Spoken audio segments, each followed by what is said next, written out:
जब देवरा कमर धरता हमरा लहंगा से रंग चुहता। जब देवरा कमर धरता हमरा लहंगा से रंग चुहता।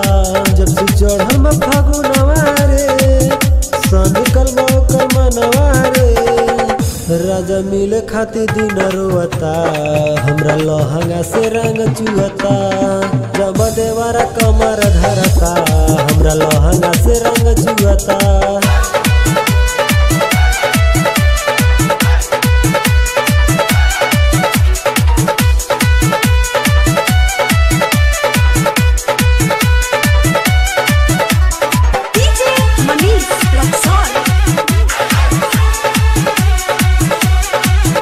सब अइले घनगर तू तरा गइला बाहर अब के करा से रंगवा लगाई। करम फूट गइल बाटे आशा टूट गइल बाटे अब देवरा से रंग खेल जाई। रतिया में मन सन के पिचकार बिना सामान भर के जब देवरा कमर धरता हमरा लहंगा से रंग चुहता। जब देवरा कमर धरता हमरा लहंगा से रंग चुहता।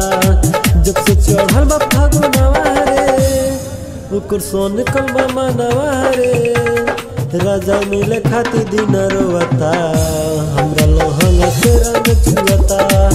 जब देवरा जौवन धरता हमरा लहंगा से रंग चुहता।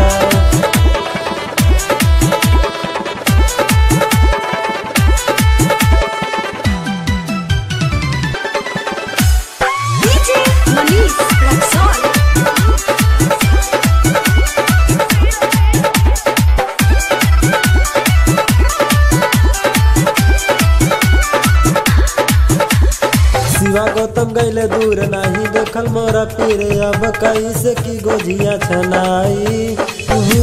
पास हो जबाड़ा हम उदास जबानी शिवा घर जल्द से आई। फेल होता हौदी हमार जब बहे फागुनी बयार हमरा लहंगा से रंग चुहता।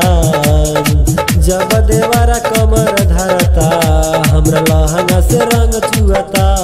जब देवरा जौवन धरता हमरा लहंगा से रंग चुहता।